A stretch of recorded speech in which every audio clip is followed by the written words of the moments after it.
What's up, everyone? It's America Plus. I'm your host, Cole McCormick. It's another week, another episode. What's going on, everybody? Folks, happy to be here. What's going on? It's August 20th, 4:01 in the PM. It's a lazy Sunday, folks. We're chilling here in Hurricane Hillary. What's up? Hang on. Nope. What's up, Hurricane Hillary? Folks, there is no hurricane. It's raining. It's raining in Los Angeles. There's nothing happening here. It's just been a nice, calm Sunday day, okay? There's nothing serious about this hurricane. Everyone was freaking out for a minute. My girlfriend bought us 4 water bottles so that we could be protected from the power outages. So I'm super thankful for her. Thank you, Shannon. Shannon? If you heard her, she said, "You're welcome." Anyway, so I'm looking out the window and I see my parking lot is normally flooded, how it usually is normally flooded during a rain. And it seems to be just a casual day in Los Angeles, guys. Honestly, it's a real good time. I'm seeing Oppenheimer again tonight for like the third time. I'm seeing it for the third time, going back to the IMAX 70 millimeter experience. So hopefully it's still raining by then, and it's like a nice like right now I've been staring at the raindrops like Oppenheimer. Like if you've seen the movie, you know what I'm talking about.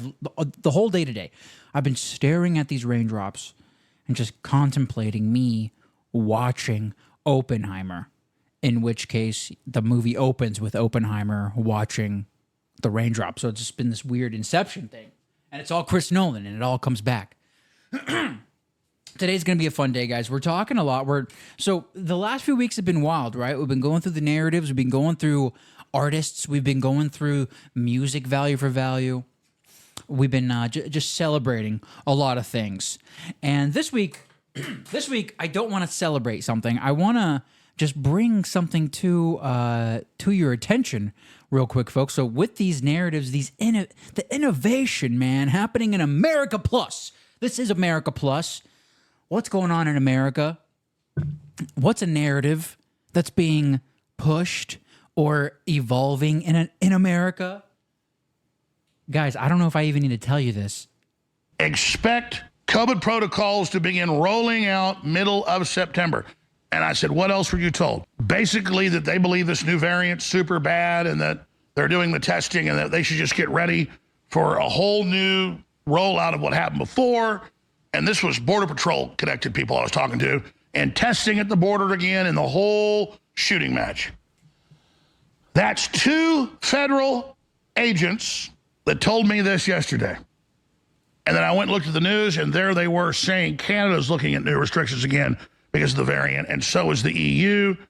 And what did the Russians just put out 3 days ago? U.S. is plotting another pandemic. Russian head of the defense ministry warns. Ladies and gentlemen, it's a new variant of COVID. Oh my goodness. Yes, let's go, dude. Let's go, man. Oh my goodness, dude. They're bringing back COVID protocols. We got Alex Jones going viral on Twitter, dude. That was like the biggest video of the week. Him just talking about his sources saying that they are going to slowly implement the COVID protocols in the airports, at the border, COVID testing at the border, wearing masks on a plane. Like this is slowly, it will become full flourishing by December, he says. December of this year. We're going to be back in COVID, back in mid-COVID. Can you believe that? So I want to bring this narrative up because as soon as I saw Alex Jones say that, as soon as I saw the video go viral, well, first of all, in the video, he mentions his track record. And so I would like to point out that's an interesting thing that he was pointing out. He's been right about stuff. He was right about when Russia was going to evade Ukraine. He was right about a few different things, right? We all know this. And I understand that. I've listened to Alex Jones for a few years now, not consistently, not like religiously. I'm not like I'm a fan because he's right. I'm a fan because he's an American. I'm a fan because he's Alex Jones. But I don't watch him regularly, right? I watch him when I think there's an emergency. That's really how I treat his content. Because I feel like most of the time, like it's a lot of fear stuff. Like one time in 2017, I was like, it was late at night. It was like midnight, right? And I'm on Infowars.com, and I'm watching a video of Alex telling me that there's going to be a nuclear bomb sent to the United States by the weekend. I'm literally watching this, and I'm like scared to death. I'm scared to death. And for some reason, my mother was still up. And I go, Mom, whatever you do, don't fly to the East Coast. She's like, what? We're not going anywhere, Cole. And I was like, no, but there's going to be there's going to be an attack. There's going to be an attack. I'm like, she goes, Cole, there's not going to be an attack. I go, but you don't know that. There might be.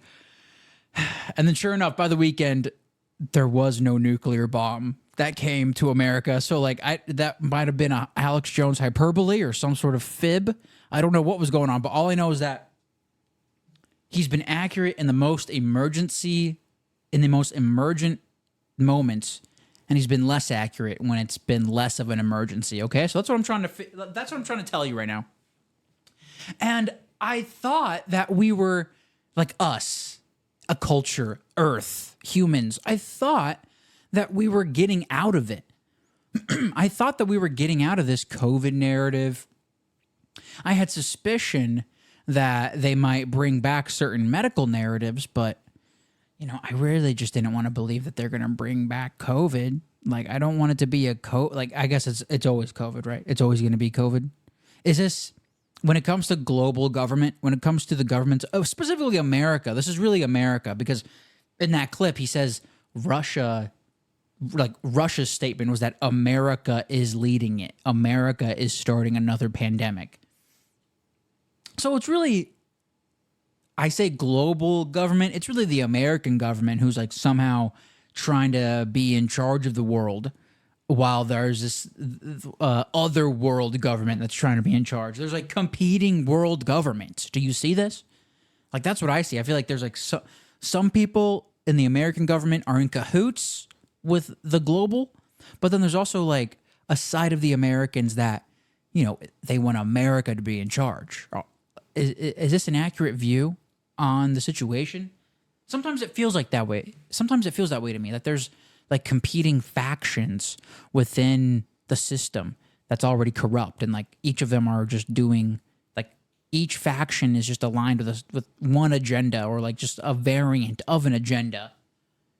And they just have like certain things, like they'll work together on most things, but some things are going to go a different way. And dude, it really seems like this time, like it seemed like back in 2020, the world was in line, right? It really felt like all world's governments were in alignment. And whether that was top down from China or whether that was top down from America, I don't know. I really don't know how those decisions, like early 2020, were all locking down at the same time, same month. I really don't know the logistics of behind the scenes, but regardless, this time, this moment, August 2023, there's a message and there's a narrative saying that America is leading the charge on pushing COVID. And I can't help but think that this is real. And sure enough, I continue to scroll around online, and I'm on Twitter, I'm doing my thing, and I just start seeing more articles about COVID variants popping up. COVID this, COVID that. Do we need more masks? Do we need this? And now, again, this is, I'm seeing these from like meme accounts. So that's another suspicious thing that I would like to point out. There's a lot of meme accounts that post a lot of hyper-political content, sometimes violent content, sometimes anti-collective content, and honestly just anti-social. Like, it's like bad for the individual too, but I don't know. Sometimes I feel like there's meme accounts that are political and they like push you, like they like want you to get more emotional. And these similar meme accounts were posting right after the Alex Jones thing went off, right after it was like getting millions of views. They start posting things. There starts to be screenshots of headlines of COVID rising, and it's like, damn, like, is COVID really rising up? Are they really moving into it? And then just more and more news stories, more and more clips. No agenda today is even playing clips of the news pushing COVID. COVID is back. COVID is coming back. But it's I also feel as though it is not as simple. The narrative is not as simple for them to push because they're going incrementally. Last time they pushed it, now for real, COVID's been done, right? COVID's been over, and now they're stepping back into it incrementally. When they first introduced COVID, it was drastic. It was like 2 weeks, and then it was 30 days. Maybe they're just going to follow that same pattern. But last time I just remember it being pretty abrupt. They shut down everything pretty quickly. And so we'll see how the narratives move on. We'll see how it moves forward from this. All I want to do is identify this unhealthy narrative. All I want to do is try to open your eyes and open your ears. Are you seeing, is anyone else around the globe seeing any similar narratives? He's talking about the EU. He's talking about England. He's talking about Canada. He's talking about everywhere, dude. Are you seeing it in your country? Are there COVID narratives? Are COVID protocols slowly being more pushed? Are you seeing more masks? I think this is important. Are you seeing more masks outside? I know I am. I remember yesterday I was taking a walk.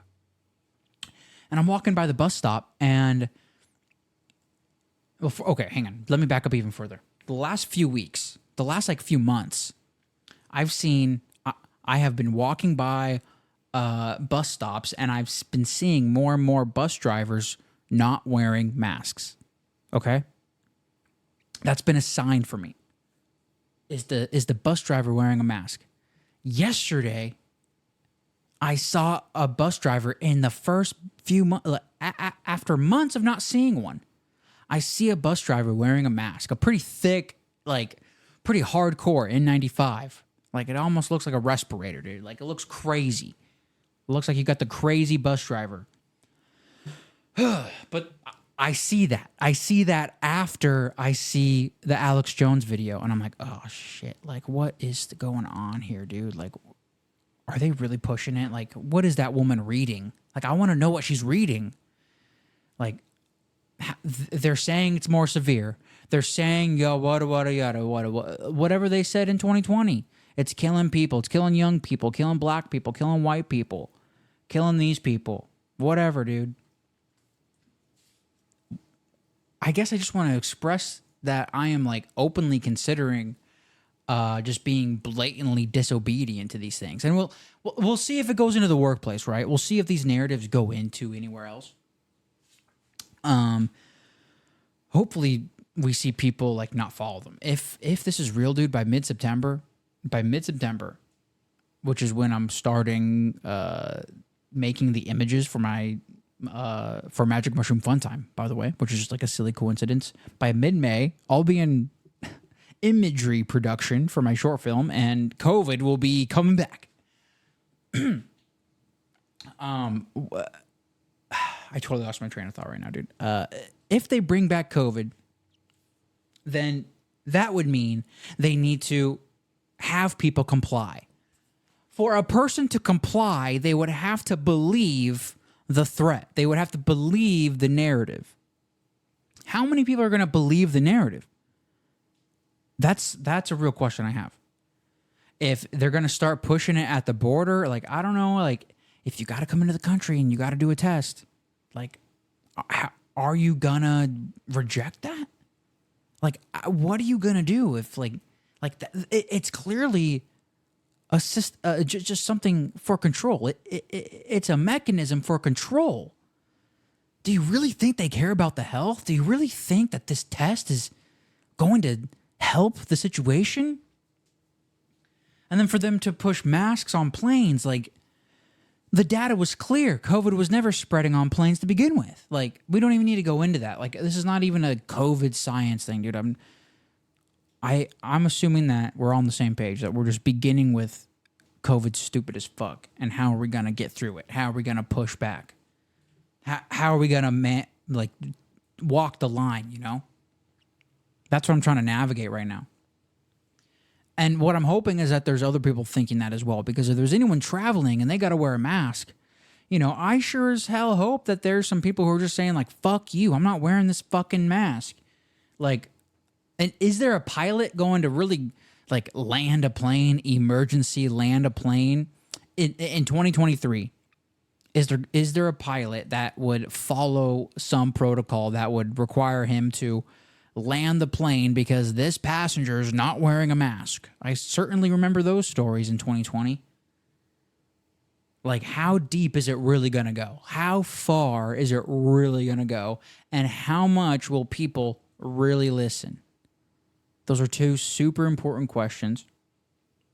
And all I have to say is that me personally, like, I want to be in the position to say that, like, I will not listen to you. I will not follow it. But I don't really know. I really don't know what the scenario is going to be like, because there's talk of it becoming the protocols or the punishment, whatever, just whatever happens. Because it's their second time doing it, it's going to be even harder. It's going to be even like firmer. It's going to be like even more. You know, that's what Alex Jones was saying. That's what he was saying, dude. So I guess I just want to like just ask you the open question, like, are you seeing more COVID narratives around you? Are you seeing more masks? And are you going to comply? Are you going to comply? Because if you comply, like, what does that mean? Like, that's a real question that I'm asking. If you're in a world where COVID's over and a person is still wearing a mask, that's a person who's just afraid. But then if you move back into a time of COVID and that person continues to wear a mask, like, what does that do for like that interconnection, like conversations? Like, what does that do for like are the people who just kept their masks on going to like be like gloating that they just kept it on, that they're like automatically following everything? Or is there going to be some real pushback against this narrative, and people will absolutely disobey? And I don't know, we'll just hopefully people disobey. That's my hope. That's my hope, man. That's really just like all I have to say about the subject. Like, I guess I'm just feeling nervous. I'm really feeling nervous about the COVID stuff, dude. I really don't want them to come back. And when I saw that video, I really got like a moment of like a flashback, or like I felt something like move through me, like, oh my God, it's happening again. Like, you know what I mean? Like, I'm definitely traumatized. And like, I need to do more to like heal myself from that. But at the same time, aren't we all traumatized from this? Isn't this a real like global traumatization? Like, that's how they create world alignment. That's how they get us to comply, by just continually traumatizing us until the point that we agree to their ways or something, or we just become numb to the situation. Like, that's how they do that, right? So like, it's I want to push back. And I just don't know how to approach this moment, because if we're living in a 1984, this is episode 84. If we're living in a 1984 world, if we're living in a Black Mirror-esque thing, dude, like, then this is one of those moments where the authority is really going for it. If they bring back COVID, this is really that time in the movie where, like, the Empire, like, really goes for it. Like, they make an even bigger Death Star. You know what I mean, man? Like, that it's literally that. That's what I feel. I feel like if we're in the middle of a winter, if we're in the middle of a societal crisis, dude, and the biggest thing that we're dealing with is the government pushing pandemics, then like the crisis is really against the people versus the government. The people versus the government. That's the real crisis. That's the real war. The real war are the institutions that seek to control us. And they're going on TV and they're telling us that we're at war with a virus and we're at war with Russia and we're at war with this government. We're at war with this. We're at war with anti-Semitism. We're at war with racism. We're at war with sexism. Like, dude, this is crazy, man. Like, this is the real, it's the war it's a war against the people versus the government. And the more the government pushes COVID, the more they push boosters, the more they push, like, this is a real, like, I just can't believe it, man. Like, I'm living through something historical. I know I am. And thank God for podcasts, right? Thank God we can just talk about this. Thank God we can just be honest about our feelings and thoughts and fears. Thank God. Thank God. How do you feel about it? Are you scared about COVID? Are you ready to fight? Are you ready to fight? Do you feel strong in your courage? Do you feel firm and you're resolute? Do these words make sense? Are these words making any sense? What do I have in my notes here? It's a big deal. COVID's a big deal. I'm sorry. I don't know what's beeping, people. I don't know what that is. It's some Discord bullshit. I'm sorry. It's the most annoying sound on my computer. I got to delete Discord. That's my problem. You keep hearing whoop, whoop. Sounds like a fish flying through cyberspace. I'm just laughing at myself this week, guys. Are you going to resist? Are you going to resist the COVID protocols if they bring them back? That's the real America Plus question, dude. Last week I talked about how America Plus, the American spirit, it's a real spirit, right? It's a global thing. It's not about geography or birth location. It's about what's your spirit, man. It's about what you believe in. It's about what you want in the world and for other people. It's about how you use your love. It's about how you believe in the individual and believe in decentralized systems and believe in more open. It like most things are like an open protocol, but like there's like also really good privacy. Like you got to have these like specific, not specific, but you got to have these certain ideals to be an American. Like truly, this is my real opinion. You really got to have a few viewpoints that make you American. And I really believe that these viewpoints, they've already been around the world, but they are solidifying, they're spreading even more, and they are cementing themselves even more around the globe, dude. You're an American if you believe that every person has the right to live their best life with zero regulation hurdles, I guess. Like, what do you want to call it, dude? Like, what do you call the government convincing you to get debt? Like, I should be able to live a life without the government convincing me to go into debt, you know? I should live a life where I'm not where the system doesn't involve tricking me. Because that's really like the situation. So many institutions have tricked people. They've screwed them out of money. They've screwed them out of lives. They've screwed... Like, when I say lives, I mean like the fucking vaccine, dude. I mean like COVID. Like, you listen to the doctors, they put you on a freaking ventilator. Like, that ain't good. That doesn't help you. You follow the system, it doesn't help you. So there needs to be a new system. There needs to be a new system. And it's up to every individual to seek that new system and to cooperate with their immediate community for that better system. That's the only way, you know. And when it comes to globally, there's like the local and then there's the global. Locally, you got to focus on the physical environment. You got to focus on the people around you. You know, you got to focus on where your food is coming from. You need to make certain sacrifices to have a better food system in your community. That's real as shit.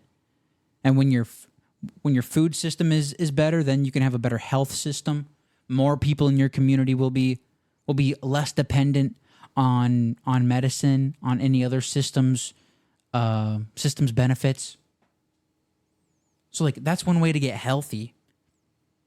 And then globally, one way to get healthy is to transact with something that isn't, with a system that is not in their control. Clearly. So that's Bitcoin. It's community and Bitcoin. Right? That's what I think. If you believe in community and Bitcoin, then you're an American. You have freedom in your heart. You have the people around you in your heart. Like, that's super important. And so we're moving into a new world. We're moving into a new world order, a brave new world. And it looks pretty scary, and it looks dark, and it looks weird, and it's uncomfortable. And we're just marching forward. And I'm asking you to look at yourself in the mirror and to understand that if you feel any justice, like if you feel like there must be justice, if you feel like there has to be something better being done right now about this situation or about anything in the future, like that means that you have an inclination for leadership. You have an inclination for discussing about something, for creating something, for that better thing, for that healthier system. And so we're moving into a moment in time where like you're going to have to put some real effort into something that's going to help a lot of people. And maybe there might have been some selfishness. I'm talking about myself here. Like, selfishly, I want to make movies. I want to make money. I want to be rich. I want people to know me. But as I move forward in this crisis, as I move forward in this winter, you know, I don't know what 2033 is going to be like, but what is it going to be like? What will I be doing? Like, I will continue to be using Bitcoin in 2033. I will continuing to be podcasting in 2033. I will continuing to be the best version of myself. I don't know what the fight's going to be like. I don't know what I'm going to have to do. Like, I don't know how violent, dude. How violent is this going to get? The governments have a monopoly on violence. That's some real shit, right? So if they have a monopoly on violence, and I don't comply with their protocols, what's going to happen, dude? What's going to happen? So I'm going to have to make some big decisions. And I'm talking like they're like coming at my door right now. I'm talking like they're outside my door right now. But this is where my brain goes, dude. It goes into like the crazy, dude. It goes into the black hole of darkness. And there has to be some light in that. There has to be light, and there has to be some reality in it, right? Because even though they slowly implement the COVID protocols, you know, the people can slowly continue to not listen. They can abruptly just like have it shut the fuck up. Like I'm really curious to see how the people react. I'm really curious to see what we do. I'm really curious. But, you know, we might not do much. With that, we got to head on into the boost, ladies and gentlemen. America Plus is a value for value show. That means that your boy Cole here, I'm just doing my thing. I'm putting value. I'm putting effort in my words. You're able to contribute in the feedback loop of America Plus, of value for value. If you see any value in my words, you're able to go to the Fountain app. Download the Fountain app and send me some Satoshis. By the way, go to value4value.info for more info. Then download the Fountain.fm app. It's the best way to support the show. It's a whole new system. It's a whole new way of engaging with content creators and your favorite podcasters and your favorite musicians. Value for Value is growing. Value for Value is it's blown up. And if we're moving it if we're moving into a new world, the better part, the more beautiful thing about the new world is value for value. It's a new way of, or not a new way, but it's a revised, it's like a refreshed way of sending value to each other, man. And now we have Bitcoin to do it globally, which is incredible. And I'm using these modern podcast apps to get my message out and for you to send me the value that you think this show is. You really are in control of that. You're in control of that message. How good this podcast is determined by you. You're able to send me a boost. You're able to send me a message if you want me to. If you want me to wise up on something, if I'm like off base on anything, you can tell me that while you send me money. If you want me to read a certain book, if you want me to check out a certain image that you made, like, you're able to engage with me. You're able to really tell me what you think. This is a show me what you think sort of a period in time. This is a show me where your mouth is. Put your money where your mouth is. If you say you want better content, if you say you want more this or that, like, put some money on that and share that with me so that I know how to make this experience better. I'm thinking long term, and this podcast experience is only going to get better. And let me just go to the boost real quick. Let me go to the fountain. Let me go to my dashboard real quick. We got a bunch of boosts. So last week was number 83, Analytics and Me. Talked about just a bunch of analytics from the last couple weeks with the Ainsley Costello interview and Bitcoin. And just a bunch of people gave me messages that I loved, and it was just a fun time. Like, it was a really successful week for the podcast, and I couldn't be more happy about it. And I got a bunch of stats. I got a bunch of messages. I'll read them from the least to the highest, beginning with at Carrie McCormick, my mother. What's up, Mom? She sends in 100 sats. Thanks, Mom. She says, go cool. Woo! Boost. Thank you, Mom. Thank you, Carrie McCormick, for the 100 Satoshis. We got at Onomatopoeia 300 sats. They say, awesome to hear how well the last episode did. Hope to hear more interviews with orange-pilled artists. Yeah. Boosting is loving. Yeah, man. I'm definitely planning on interviewing more artists. That's definitely the way to go. Bringing in this new world with artists is key for me, because it's going to be the artists who define what the new world is. Artistically, culturally, like, it's in the artist, dude. So I'm absolutely doing that. We got at Mere Mortals Podcast, my boy Kyron Down from Down Under. He sends in a satchel of Richards, 1,111 sats. He says, stick to one show, Cole. Okay, Kyron. Better to incorporate music into America Plus rather than begin anew. Only do that if it's going to be a completely different format or length. I'm looking at keeping my old host for hosting the audio, but having a separate RSS feed that I can edit a bit. I'll let you know once I find an easy way to do it. All right, hey, Kyron, thank you. Booster. Okay, yeah, I agree with you. I will not be doing a second show of music. That is so ridiculous.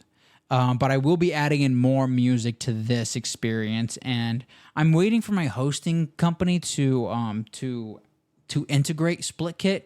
I'm with RSS.com right now, and they told me through an email, they told me through a support thing that they're focused on it. I mean, they didn't give me a date on when the ability would be activated, but they told me they were like focused on it. They told me they wanted to release it soon. So the sooner my hosting site allows me to hook up value for value music to this podcast, the sooner we can evolve the show, dude. The sooner we can evolve the format. We got at Joel W. He sends in a few satchel of Richards. The first one, he says, you should try to do a musician interview as a regular feature, like maybe once a month in a place of the Sat Slingers. Yeah, dude. Boost. Yeah, I did that. And then the next one he says, well, I guess you already considered that previous boost. Yeah, I did. And Thank you, Joel. now, as the French say, it is time for le boost. Yeah, Joel, dude, all that means is that you and I are on the same wavelength. That's all that means, dude. It means that we think similarly and we have great ideas. The last one from Joel. He says, definitely don't follow the trends. Create the trends. Be the one who gives unknown talent their first interview. Yes, dude. Like, Boost. I will do that, bro. I will do that. I'm definitely not going to be following the top 40 on Wavelake. I'm going to be looking for my own people, my own musicians. I'm looking for my own vibe, my own tribe. And when it comes to that, man, like I want to be able to, like the dream is like if I wanted to travel, I could travel to them, you know, like if they're in Nashville, if they're in New York, if they're in Washington, like I would love the opportunity to travel to the artist. I feel so strongly about leaning into more artists with the podcast. Like that's something I would love to have happen with Value for Value. For it to get to that level, like to be able to pay for a plane ticket to travel to do a podcast, like that would be so dope. And then to speak with an artist who might not be the most known and they're just doing their thing and they get to, like, I want to give them a cool experience, man. I want to like create like a moment for them that they can celebrate. Like, yeah, this is when I was like first starting to get seen. Like I want those young artists to be a part of this, dude. Be the one who gives unknown talent their first interview. Like, that's so dope. Like, Joel, I'm listening to you on that, man. That's so legit. The next one is, again, from At Mere Mortals. He sends in 2,000, Row Ducks, 2,222 shots. Kyron says, yes. Oh, okay. So Kyron is responding to me reacting to him giving me his t-shirt, his Mere Mortals t-shirt. I made a comment on Kyron's handwriting. Kyron has small handwriting. So do I. I have super small handwriting. People always make fun of me. Girls always made fun of me for it. I asked Kyron, is that the same situation? And Kyron with the Row Ducks, he says, yes, constant judgment for my small handwriting. I'm glad you enjoyed it. And the t-shirt, Cole. As always, love your energy. Could feel my phone glowing from the vibes. Yeah! Boosting is loving. Yeah, dude. I love it, man. I love that. I'm like the international energy man. I'm like the international hype man, dude. If you need me, I'm there, bro. It's America Plus, dude. America Plus. Well, the next one is coming from Ainsley Costello. Little celebrity in the house. What up, Ainsley? She sends in a whopping 7,707 sats. I don't have a name for that. What's the name for that? Is it holy? Is it the holy or what's 7777? What is that name of that numerology? She sends in. She says, thanks, Cole. You make me laugh. Love being a part of your lightning wave. Yeah. Boosting is loving. Booster. Thank you, Ainsley. And then let me go to a different page here. So this next one, this last one, this is the biggest boost of the week. This is a huge deal. I sometimes see this name floating around a little bit here and there, but it's not like that consistent, you know. But most recently, this individual sent in a insane amount of sats to me, dude. And I was super happy about it, and I'm just happy to see the name. We got at Dreb Scott coming in from Cast-O-Matic. Dreb Scott, the man who does Adam Curry's chapters, dude. He sends in 100,000 sats. W.info for more info. Boost. Then download the fountain.fm Boosting app. is loving. It's the best way to support the show. Dude, 100,000 sats, bro? Dude, thank you, man. Thank you, Dreb Scott. And he says, really enjoyed the Ainsley interview. Thanks. Hey, Dreb, dude. Like, thank you for the 100K, dude. Like, that's legit, man. Like, seeing that sort of a thing while I'm on this journey, it really picks up my spirit because it's just further confirmation that I should lean into the artist, that I should lean into these interviews. I should just lean into that, man. Lean into just talking to people about what their process is and what they view their art, like how they view their thing. I think that's really important. So, bet your ass I'm doing more of that, man. And thank you, everyone. Thank you to everyone who donated to the show. Thank you, everyone who saw value in the show. If you want to be a part of that feedback loop, if you want a little jingle next to you, then send me a boost. Head on over to the Fountain or head on over to any modern podcasting app. You can go to modernpodcastapps.com and you go to Fountain, go to Podverse, go to Cast-O-Matic, go to Anywhere, dude. Go to anywhere there's podcasting 2.0 apps, and you can send me some sats. And that'd be pretty dope, right? The next thing we got. The next few minutes, I just want to talk about my Magic Mushroom Fun Time short film. I'm posting more content on X. So head on over to my Twitter account, to my former Twitter account, and just check out some more documentation on the process of making this. I mentioned how in mid-September I'm going to be focusing on the image. I'm in the imagery production. I'm sort of the place I'm at now. I'm in like the music production stage. Like I'm figuring out the music that I want to put in it, because I'll be animating to the music.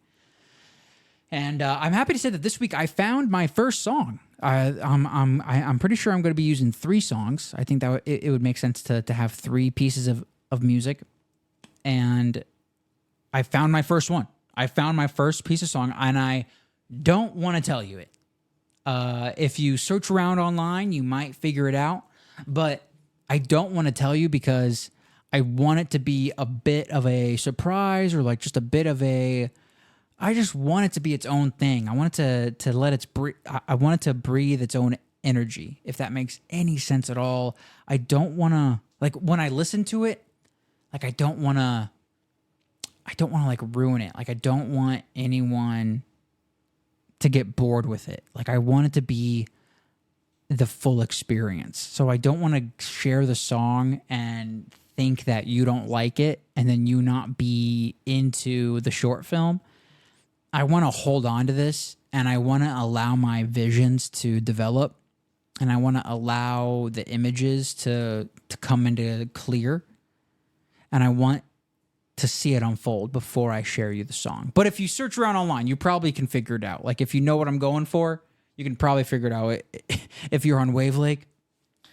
Because I'm doing all value for value music, first of all. Like that's a thing too. I'm doing all value for value music. And I'll definitely be interviewing those artists. Like when it gets closer to the release, when it gets closer to Christmas, I'll be doing more like Magic Mushroom Fun Time specific episodes, most likely. Like I'll definitely interview those artists. I'll interview those musicians. I'll interview anyone who had any hand in helping me out. But right now I'm keeping that separate. I'm keeping that secret, but I'm telling you, I have 1 of 3 songs. I have 1 of 3 songs, and I'm pretty hyped about it. It's going to be a trip, dude. It's going to be a trip. I'm telling you right now. The interesting thing is that I shared the storyboards a while ago during a Sat Slinger, and my vision was that the original stack of index drawings that I had, that would be the whole thing. That would be the whole experience. But when I picked this song this week, I realized that I can actually move through all but 2 index cards. Like I can fit like all but 2 of these index drawings into this one song. This whole song sort of tells the story of most of the index drawings. And then that leaves me with like 2 other ones. And I'm like, oh shit, I need more images. And so what I figured out this week is that I only have 1/3 of this visual process even close to being done. I don't have 2/3 of it. I do not have 2/3 of how this thing is going to look. So we're just running with scissors here. This whole thing is just one big experiment, right? Like I'm putting to the test my theory of how fast a movie can be made. And so I'm giving myself, like 5-6 months to make a movie. And I think it's like 5 months. Yeah. It's like 5 months to make a short film. And I think I can do it with AI and Blender. And I think I can learn the right tutorials. And like, I'm really putting into practice what I think Tom Cruise does. Because when you watch interviews of Tom Cruise and the director of the Mission Impossible stuff, Christopher McQuarrie, they talk about making movies on the fly. They're building the train track while the train is moving forward. And that's always been something really interesting to me. And so that's what I'm doing here. I'm speaking about the making of the movie. I'm documenting the materials I have. I'm rearranging what I might need. I'm realizing I don't have enough of something. I might even need to start earlier. I might need to do a lot more on my own than I thought. Like, you know, there's these things that are shifting, and it's not a traditional process of making a movie, but I feel as though the way that I'm stepping is correct for myself. And so this thing is, we're just getting closer and closer, man. We're getting closer and closer to the real reveal. And I'm confident in my skills. I'm confident in my vision. I'm confident in all this, dude. I'm excited. I'm excited to learn. I'm excited to mess up a little bit. I'm excited to put my name to the test. Like, this short film is going to be me having to deliver on my word, you know, and that's sort of like a contract with the audience. It's like a value for value thing. Like, this is a real thing for my art. This is a real thing for my name. And maybe I shouldn't put too much weight on it, but I want there to be weight on it. I want it to be important. I want it to be seen. And I'm just going to put as much love and energy as I can into it, man. That's the only thing I can do. I can only show up. All I can do is show up, and I'm going to show up for this. I'm going to show up for myself on this. Like, there's nothing else I can do. There's nothing else I have control over. Like, I literally have zero control over everything else in my life. The only thing I have any ounce of control over is how much effort I put into making this movie. That's the only thing I freaking have right now, dude. Like,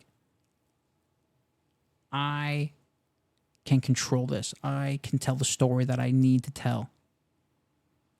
I can give this to you. I can do this. I just want to give everyone like a big hug and like a handshake, and I just want to move forward. I want to storm forward, dude. I feel like Mel Gibson right now, man. I feel like Mel Gibson at the end of Braveheart. Well, tell me what you think of that. Are you hyped as fuck for Magic Mushroom Fun Time? Come on, man. Come on, man. And with that, guys, I'm going to wrap it up. That's America Plus for the week. Thank you for listening.